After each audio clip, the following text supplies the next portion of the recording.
Hi, welcome back to my channel.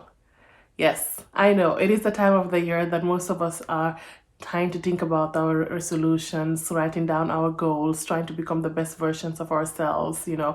But sometimes we set really ambitious goals and they're sometimes very unrealistic, unachievable, because we pack so many things together that we just become overwhelmed and don't know where to start. So I was thinking that instead of actually planning any goals, I mean, good for you if you have made notes of your resolutions and goals. Personally, I haven't, and I'm not even bothered or stressed about it. I couldn't care less. Right now, I want to enjoy the moment. It was such a tough year last year. Let's enjoy this moment. We are all alive and okay. We should say thank God for that and be grateful, be in the present moment, practice mindfulness and gratitude. And that's what this video is about. I want us to focus on the present moment, to think about our strengths and weaknesses from the previous years and just be thankful for our achievements. A grateful heart is a magnet for miracles. Let's start that. Sometimes us humans, we forget these things and we just,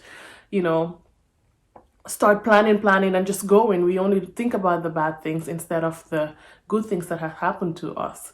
So I thought that this video will focus fully on gratitude. So without further ado, let's begin. So number one, the first thing I would like you to do is to review the previous year. So, you've probably heard a year in review. CNN does it, a lot of the news outlets do it, where they put together a compilation of everything that's happened in the previous year. So for the first exercise, I would like you guys to start thinking about your previous year. What were the good things that happened, the bad things that happened? What were your strengths and your weaknesses? Where were you happiest? Where were you the saddest? Use your calendars, your photo gallery on your iPhone, your Instagram, your Snapchat memories, whatever you have to remind you of the things that have happened. Personally, I have my Instagram for my remembrance. Whenever I feel bad, whenever I want to know what happened in September last year, I go onto my Instagram or into my Snapchat and actually look at what happened that time of the year. And it's the same thing with when we discuss things and then we are like, yeah, when did we do that? I have my photo gallery on my Instagram to go back to and say, I can tell you when we did that. And then I scroll down and actually remember. So you can go through your calendars, your journals, your photo galleries to remember what happened and think about it. Be really focused and attentive on these pictures or these notes that you have written. Look at what you have done. What did you enjoy doing? Take that information and bring it to this new year. What didn't you like and what did you learn that you made you sad or took a lot of your time or you would like to change? Take that and write it on another side. So review your year in order to move forward with this new year. So that's the first exercise. Exercise 2, that would be getting yourself a mason jar instead of a journal. I know you hear a lot about gratitude journals. It doesn't work for me, okay? So I don't know if it works for you, but I think that sometimes when I write things, I write a lot of things. And most of the times I either lose the paper or I forget where I write it or I just don't go back to read these things. So what worked really well for me was having a gratitude jar. So I got a mason jar and then I just designed it, colored it and made it really pretty and called it the gratitude jar. And I bought the different colors of post-it notes.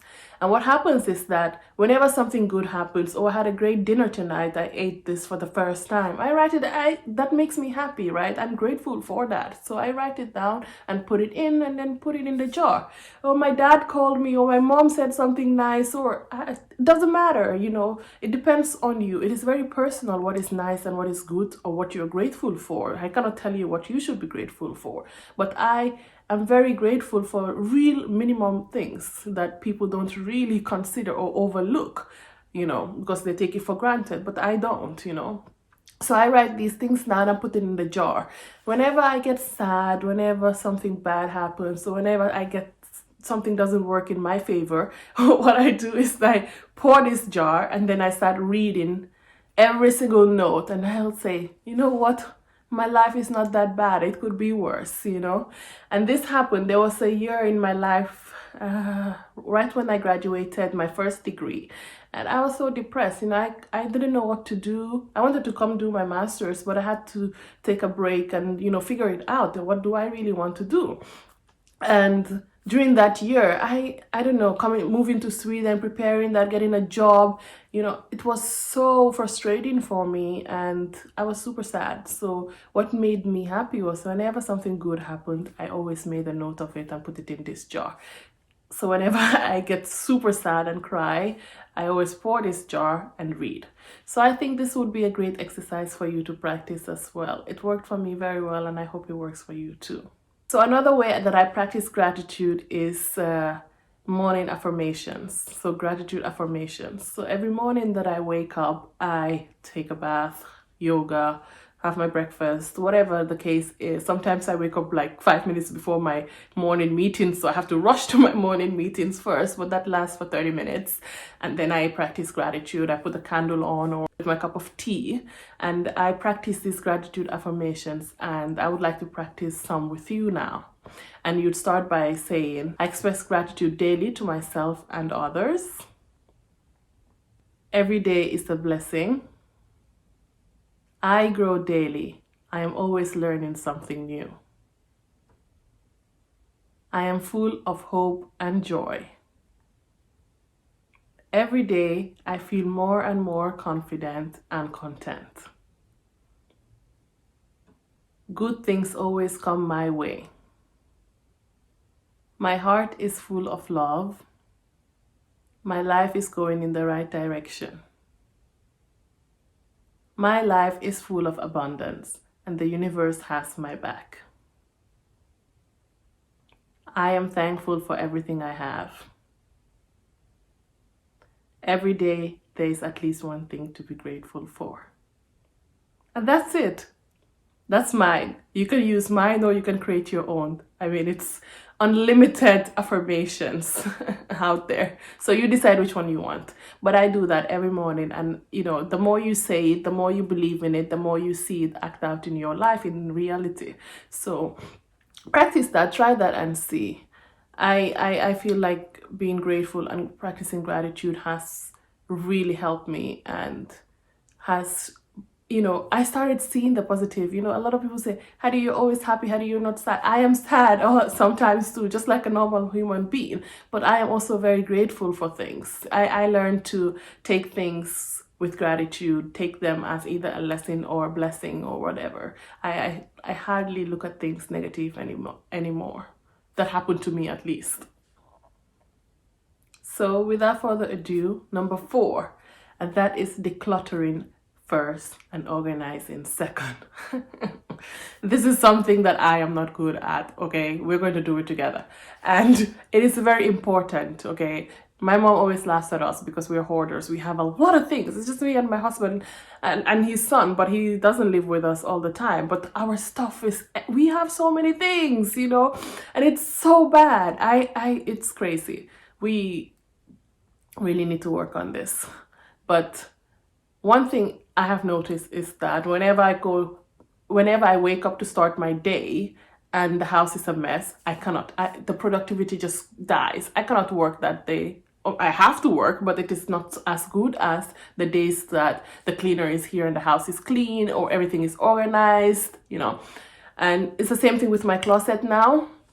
When I met my husband, I always complained, why do you have the same shirt in like different colors? He has the same black shirt, 5 of them, the same purple shirt, 5 of them, the same gray shirt, 5 of them, the same jeans, the same socks, and I was like, why? I like taking pictures. Everyone's gonna think that you don't take a shower or you have the same things.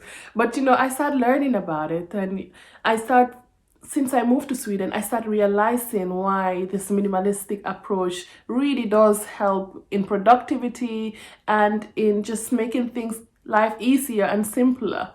So what I did during the Christmas holiday was really take out my clothes that don't fit me anymore, even though I love them. The clothes that are still having the tags, even though I love them. But the thing is, I would never wear them. It's not my style anymore. I've grown to like these black, grays, and boring clothes, and that's fine. That's what I want. That's me choosing something. It's not that somebody imposed these on me. I chose them. So So this practice I find very useful. I mean, they are not saying minimalistic and Marie Kondo and all these for no reason. There are reasons behind it, you know. So that's the fourth practice, to actually spend some time instead of writing goals to actually declutter first.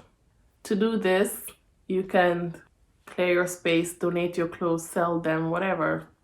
In Sweden, there's a lot of banks that you can recycle or give away your clothes to second hand. You can get paid for that too if you would like. So some of my clothes that don't fit me, that are, well, I won't say cheap, but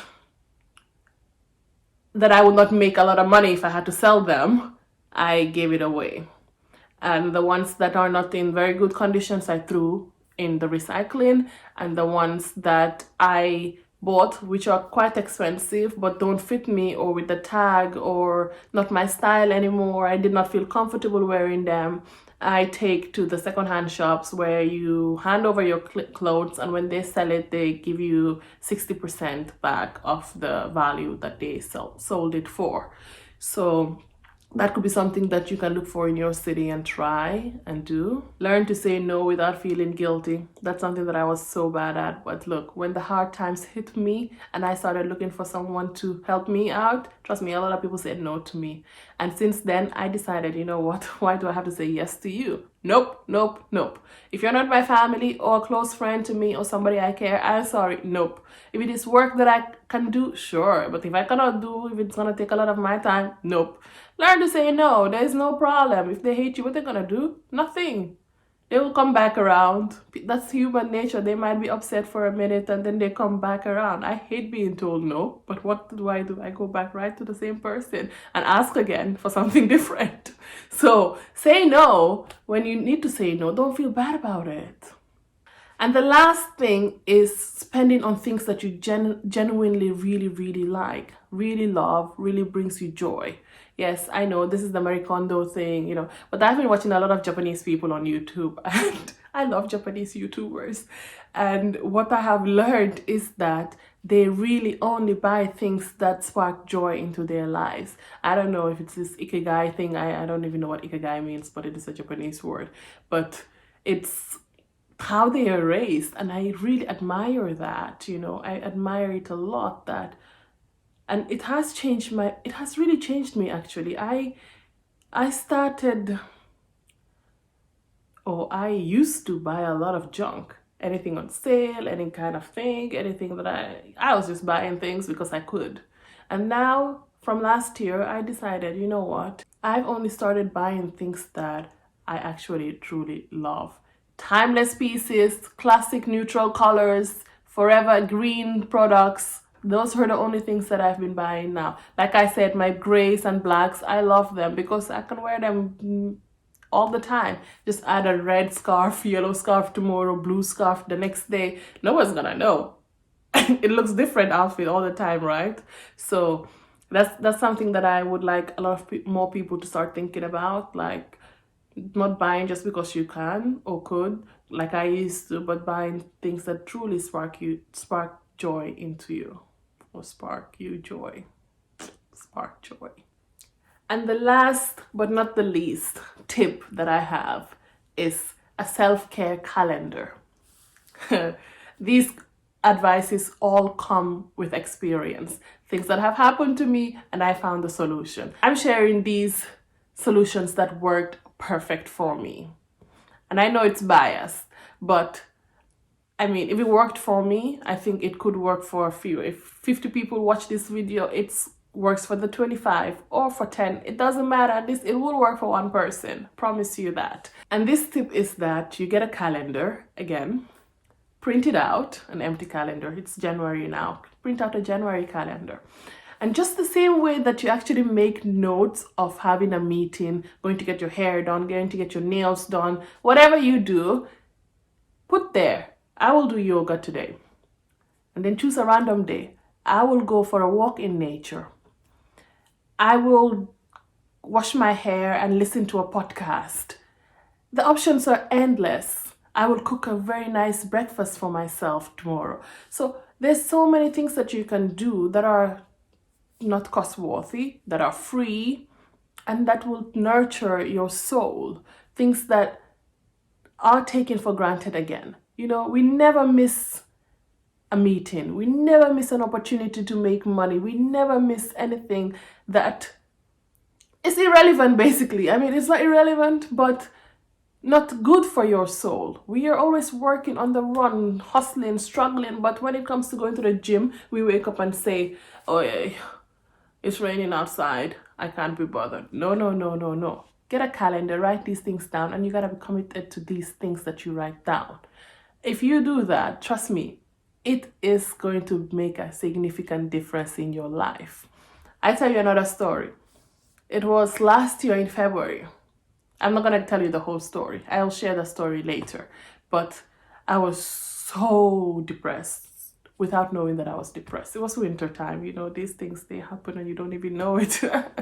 And what happened was that I was starting to get burnt out. I was working as an intern then and not getting paid. So there was no, the only motivation that I had was really that I'm learning and I'm getting myself into the job market. But other than that, there was no money for me to get excited about. So I started getting this burnt out feeling that I was working and forgetting about myself.